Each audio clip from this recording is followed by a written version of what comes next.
За миний нөгөө Google Gemini-ийн тусламжтай гаргасан нөгөө юм John Shirk сэдв байгаа тийм. Би ер нь нэлээд алгасаал яваад байгаа л да. Тэгээ хамгийн сүүлчийнх нь харсан чинь Facebook page ирээдүйн 5 жилд яаж өөрчлөгдөх вэ гинэ. За энэ талаараа бас би Google Gemini-аас асуулаа. Тэгсэн чинь бас яг сонирхолтой нэрнгээсэл болж магадгүй зүйлсийн талаар ярьж байна. Би тэгээд нөгөө ярьж чадахгүй байгаа учраас тэгээд дахиад өмнөх шигээ уншчихъя гэж бодлоо. Ингэж байна. Би нөгөө зургаар эдэлт ч юм уу зургаар Metaverse Center гэж юу юм харуулна. За Facebook хуудас ирээдүйн 5 жил буюу 2030 он гэхэд зөвхөн мэдээлэл оруулдаг самбар биш, харин хиймэл оюуханд суурилсан автомат бизнес төв болон хувирах гэж байна. Хамгийн түрүүнд хуудасны админ заавал хүн байх шаардлагагүй болно гэж байна. Хиймэл оюун ухаан таны өмнөөс бүтээгдэхүүний зургийг чинь видео контент болгож хувиргаад хамгийн их хяналт авах цагаар автоматар нийтл чатаар орж ирсэн хэрэглэгчдэд бараагаа тайлбарлан борлуулалтаа бүрэн дуусгадаг болно гинэ. Oh my god! Wow! Та ингэ төсөөлдөө та пэйжтэй тэр пэйж дээр өөрийнхөө бүтээгдэхүүн үйлчлэгийг оруулдаг. Тэгээ би жишээлбэл орчуулга хийдэг. Тэгээ нэг юм хүнээр хийлгэсэн нэг мяа постро байнга л зүтгүүлдэг шүү дээ. Тэгсэн чинь ирээдүйд юм болох юм гинэ. Би тэр ингээд построч биш бүр зөвхөн текстээ ингээд өгөнгүүт хиймэл оюун ухааны тусламжтай Facebook-ийн пэйж нь надад ийм гоё постэр бэлдэж өгөөд тэрийгэ цаашаага нилээн вайрал ч юм уу ер нь олон хүнд хүрэхээр цагаар автоматар апплод хийгээд тэгээ бүр зөвхөн постерч биш бүр ингээд рил хиймэл оюун ухааны тусламжтай хурдан генерит их бүр тийм чадамжтай болно гинэ. Тэгэхэр чинь бүр юу вэ супер юм шүү. Нэгт ийм таамаглал байна. За хоёрдугаарт дагагчдын тоо гэдэг үзүүлэлт үн цэнийг болно гинэ. Одоо ч энэ хандлага эхэлсэн байгаа бөгөөд ирээдүйн алгоритм зөвхөн хүний сонирхолд суурилж контентыг төгөөдөг болно. Өөрөөр хэлбэл таны хідэн хүн дагсан биш таны оруулсан бичлэг хийр чанартай вэ гэдэг чухал. За энэ бүр үнэхээр энэ одоо ч байгаа. Энэ яадаг вэ гэхээр хүмүүс пэйж хөдөлж авч байгаа хүмүүс ингээд 20,000, 30,000, 50,000, 100,000 за яг хөө мэдээж өргөн цар үрийг хамардаг нь бол үнэн.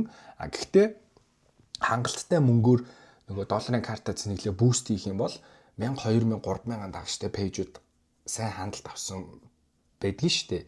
Тэгэхээр ер нь бол Facebook-ийн пэйжн дээр дагагчин тоо чухал биш. Хамгийн чухал үзүүлэлт нь би нэг өмнө өөр бичлэг дээр хэлчихсэн да. Хяналт. Ерөөсөө л хяналт. Views үзэлт 3-аас дээш секунд тогтож үзсэн байна уу те. Одоо нэг 258,858 дэрэгцсэн байдаг шүү дээ. 28 хоногийн үзүүлэлт. Тэрийг 90 хоног, 28 хоног, 7 хоногоор нь харчиж болно шүү дээ. Тэр тоол ерөөсөө чухал. Өөрөөр хэлбэл таны пэйж хитэн дагагчтай гэж харагдж байгаас илүү хитэн хүнд хүрч чадсан байна вэ гэдэг тоол чухал гэсэн үг. За 3 дугаарт Facebook хуудас бодит амьдралтай илүү холбогдно гинэ. AR Artificial Reality буюу ухаалаг шил ашиглан хэрэглэж таны хуудасаар зочилж бараг 3D-гээр үзсэн гинэ. Нөө Meta-гийн нөгөө төр Metaverse Center гэдэг нэг цагаан өнгөтэй зүүдэг шилээс шүү дээ. Тэрийг ингээ зүүгээд тэг ингээ бараг шууд 3D-гээр харна гинэ. Энэ бол бараг одоо ч боломжтой байлгүй дээ. Яг ингээд бүр юм дэлхийн хөлбөрийн Facebook дээр болохгүй халтай нөгөө Facebook, Google энэ чинь нэг юм developer version гэдэг нэг юм яриад байдаг шүү дээ. Тэд дээр одоо бараг болох юм шүү. За тэгээд бараг 3D-гээр үзэж гэр доторхоо яаж харагдахыг туршиж үзээд байр ороосоо судалдаж авах та. Одоо ч бараг тиймэрхүү 3D загварууд байдаг та. Гэтэ гэрээсээ ингэж юм шил зүүж яагаад яг очсон юм шиг ингэ эргэж мэргэд үзэж болох нь шүү дээ. Бараг 3D-гээр үзэж гэр доторхоо яаж харагдахыг туршиж үзээд шууд худалдаа авалт хийдэг виртуал дэлгүүрүүд олширна гинэ.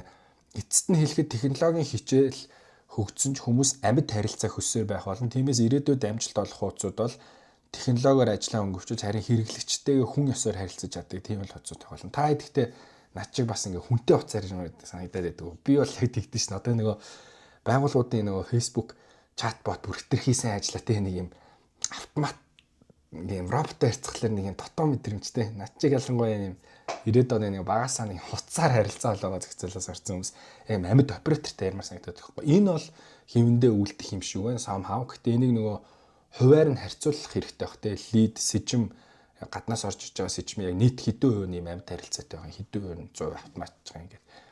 За Facebook пэйжийн ирээдүйн 5 жилийн таамаглалыг Google Gemini ингэж дүгнсэн байна.